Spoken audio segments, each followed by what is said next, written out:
ہر طرح کی تعریف اللہ کے لیے جو اس کی ہدایت کو لے اور اطاعت کرے، اس سے ڈرے، اسے عزت دینے والا ہے، اور جو اس کے ذکر سے اعراض کرے، اس کے حکم کی مخالفت کرے، اس کی نافرمانی کرے، اسے ذلیل کرنے والا ہے۔ میں اللہ سبحانہ کی تعریف کرتا ہوں اور اس کی بھرپور نعمتوں اور نوازشوں پر شکر بجا لاتا ہوں، اور میں گواہی دیتا ہوں کہ ایک اللہ کے سوا کوئی معبود حقیقی نہیں، اس کا کوئی شریک نہیں، اور میں گواہی دیتا ہوں کہ ہمارے سردار اور نبی محمد اس کے بندے اور منتخب و پسندیدہ رسول ہیں۔ اللہ درود و سلام نازل کرے آپ پر، آپ کے آل، آپ کے برگزیدہ اصحاب پر اور تابعین اور ان کی اچھے سے پیروی کرنے والوں پر جب تک دن و رات کی آمد و رفت ہو۔ اما بعد، اللہ کے بندو، اللہ کا تقوی اختیار کرو۔ اللہ کا تقوی کامیابی اور نجات کا ذریعہ ہے، فرمان الہی ہے، اور جن لوگوں نے تقوی اختیار کیا انہیں اللہ تعالی ان کی کامیابی کے ساتھ بچا لے گا،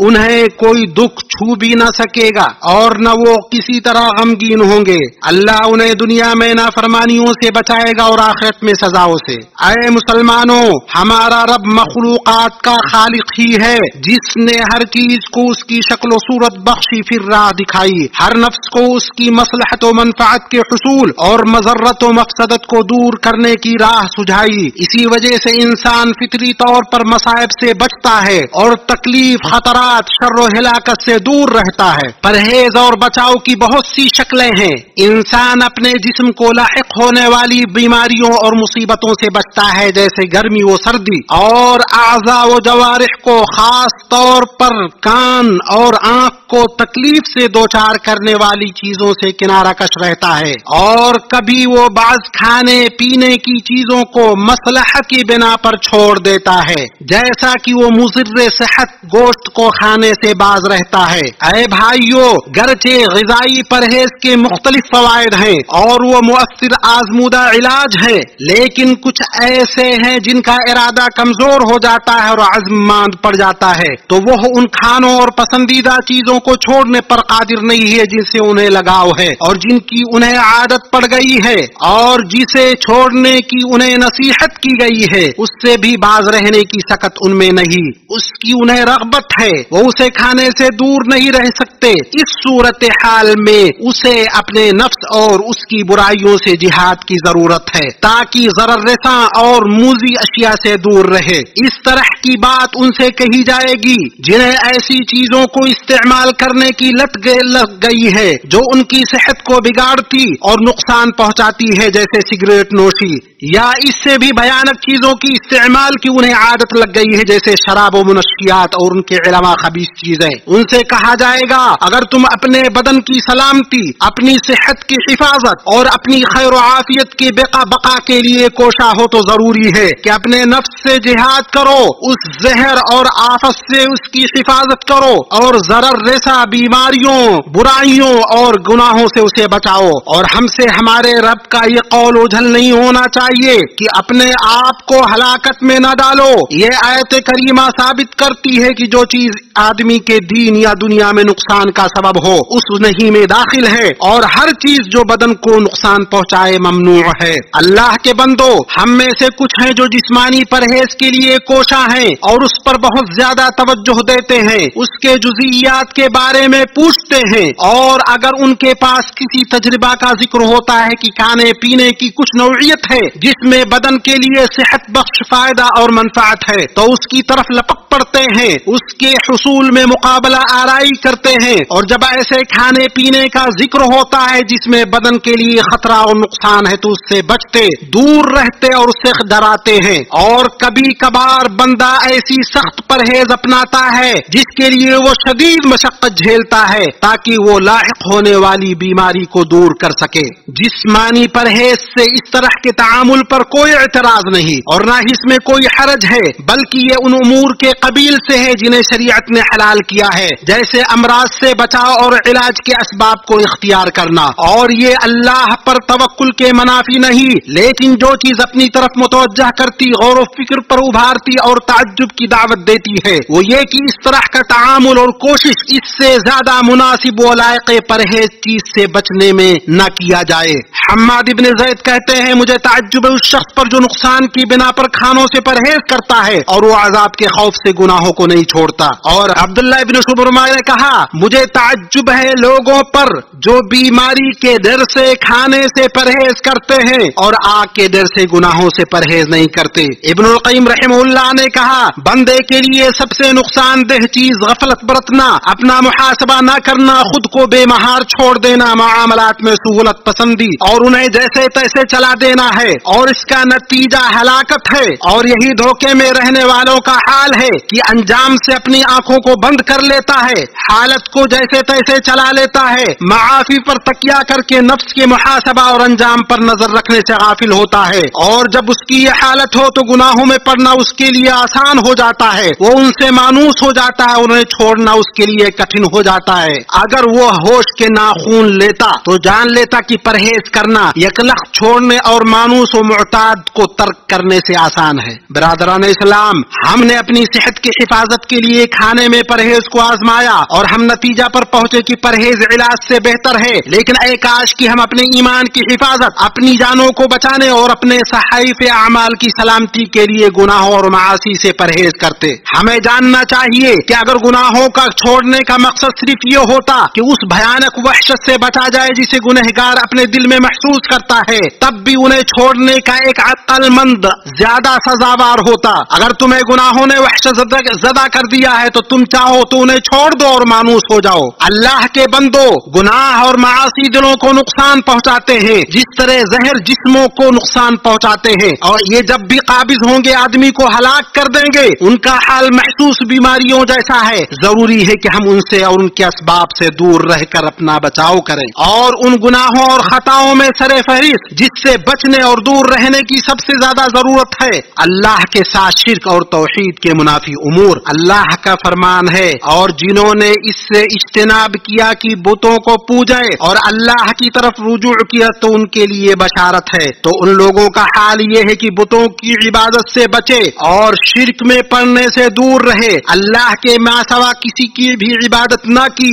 اور اسی نے مومن نوجوانوں کو مجبور کیا کہ وہ غار میں پناہ لے، کیونکہ وہ اپنے دین میں فتنہ کے خوف کے سبب اپنی قوم سے بھاگے۔ اس میں تاکید ہے کہ حتمی طور پر فطرت کی حفاظت کی جائے، اسے انحراف سے بچایا جائے، احتیاط برتی جائے اور ایسے شرعی تدبیروں کو اختیار کیا جائے جو فاسد عقائد، منحرف افکار، غلط طرز عمل اور برے اخلاق سے بچاتی ہیں، تاکہ بندہ صراط مستقیم اور سیدھے منہج پر قائم رہے۔ اور وہ دشواری جس سے آج مسلم نوجوان دو چار ہیں اور جو ان کی نفسیات، سماج، اخلاق، روش سے جڑی ان کی شخصیت کو منہدم کرنے کا کام کر سکتی ہیں، وہ گھٹیا، فتنہ پرور، ہمہ جہت، گناہ آلود ویب سائٹس کو دیکھنے کی لت ہے جو ان کے مستقبل کو برباد کر سکتی ہیں، ان کو نقصان پہنچا سکتی ہیں۔ لیکن ماں باپ، مربیوں، سب سے امید ہے کہ وہ اپنی ذمہ داری کو محسوس کریں، جو امانت ان کے سپرد کی گئی ہے ادا کریں، اور اپنے ماتحتوں اور جن پر انہیں نگہبان بنایا گیا ہے ان کے بارے میں اللہ سے ڈریں، تو ان کی فکر کریں اور ان کو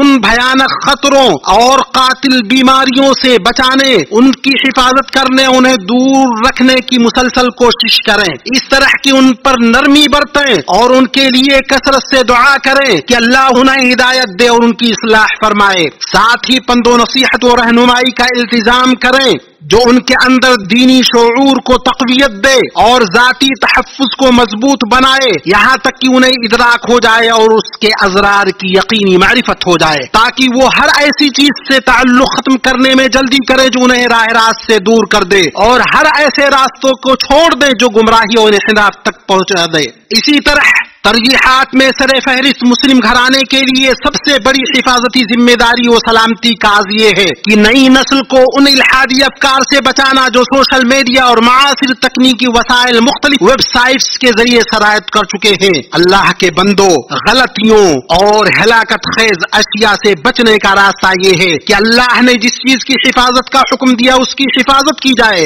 متفق علیہ حدیث میں سہل بن سعد سے روایت ہے کہ رسول اللہ صلی اللہ علیہ وسلم نے فرمایا، جو شخص مجھے اپنے دونوں جبڑوں کے درمیان اور ٹانگوں کے درمیان کی ضمانت دے میں اس کے لیے جنت کی ضمانت دیتا ہوں۔ تو گناہ کرنے اور حرام میں پڑنے سے زبان کی حفاظت کی جائے گی، اس کی حفاظت سے بندہ اپنے آپ کو ہلاکت اور خسارہ میں گرنے کی جگہوں سے محفوظ رکھے گا۔ اسی طرح نبی صلی اللہ علیہ وسلم نے زبان کی آفت کی سنگینی بیان کرتے ہوئے کہا، لوگوں کو جہنم کی آگ میں چہروں یا نتھنوں کے بل ان کی زبانوں کی وجہ سے ہی گھسیٹا جائے گا، اور شرمگاہ کی بھی اسی طرح حفاظت کی جائے گی۔ فرمان ربانی ہے، اور جو اپنی شرمگاہوں کی حفاظت کرتے ہیں، اسی لیے زنا سے منع کیا گیا، اور اس کے قریب ہونے سے بھی، اس سے قریب ہونا اس کے وسائل و ذرائع میں پڑنا ہے۔ اللہ سبحانہ نے فرمایا، اور زنا کے قریب نہ جاؤ، یعنی اس کے مقدمات میں سے کسی کو کر کے تھوڑا بھی قریب نہ جاؤ، گرچہ اس کا تصور کر کے ہی کیوں نہ ہو۔ تو بندے کا حرام سننے اور حرام دیکھنے سے بچنا مقصود ہے۔ ابن عمر نے بانسری کی آواز سنی تو اپنی انگلیوں کو کانوں میں کر لیا اور راستے سے ہٹ گئے، اور اپنے غلام نافع سے پوچھا، کیا تمہیں سنائی دے رہی ہے؟ انہوں نے کہا نہیں۔ تو ابن عمر نے اپنی انگلیاں کانوں سے ہٹائیں اور کہا، میں نبی صلی اللہ علیہ وسلم کے ساتھ تھا تو آپ نے اسی جیسا سنا، پھر ایسا ہی کیا۔ اور وکی رحمہ اللہ نے کہا، ہم سفیان ثوری رحمہ اللہ کے ساتھ عید کے دن نکلے تو انہوں نے کہا، آج کے دن سب سے پہلا کام ہم یہ کریں گے کہ اپنی نگاہوں کو پست رکھیں گے۔ میں وہی کہہ رہا ہوں جو آپ نے سنی، اور اپنے لیے اور آپ کے لیے اللہ سے مغفرت طلب کرتا ہوں۔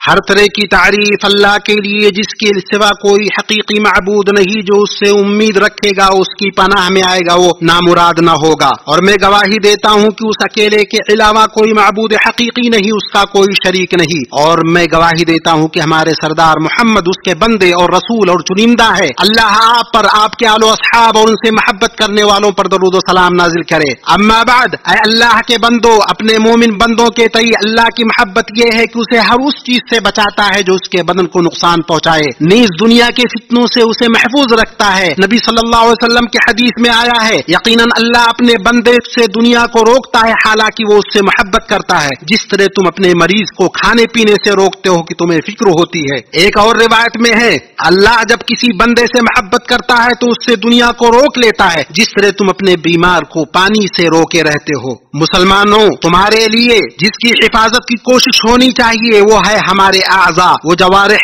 ہمیں گناہوں سے انہیں روکنا ہے، ان کی حفاظت کرنی ہے، اور انہیں بچانا ہے کہ وہ ان تمام برائیوں کو قبول نہ کرے جن سے ان کا سامنا ہو، تاکہ وہ ان سے مانوس نہ ہو اور ان کا عادی نہ بن جائیں۔ اللہ کے قول اور بچڑا ان کے دلوں میں رچ بس گیا تھا سے یہ فائدہ ملتا ہے، جو اپنے دل کی حفاظت نہ کرے گا اسے آفتوں سے بچائے گا نہیں، جس طرح اپنے بدن کو امراض سے بچاتا ہے۔ وہ گناہوں کا عادی ہو جائے گا یہاں تک کہ انہیں پسند کرنے لگے گا، انہیں چھوڑنا اس کے لیے مشکل ہو جائے گا، تو وہ اسے کجروی، ہلاکت و ندامت میں دھکیل دیں گے۔ اور یہ یاد دہانی مناسب ہے کہ اعمال و اقوال کی استقامت خیالات کی نگرانی اور حفاظت سے پیدا ہوتی ہے۔ اللہ کے بندے، ہر مفید و نافع عمل میں اپنے وقت کو لگا کر دل کو اس کی غذا و خوراک فراہم کرو اور اسی میں مشغول رکھو، پھر یہ ہوگا کہ جو چیز تمہاری عقل پر چھا جائے گی اور جس میں تم اپنے آپ کو مشغول رکھو گے وہ اچھے خیالات اور پاکیزہ افکار ہوں گے۔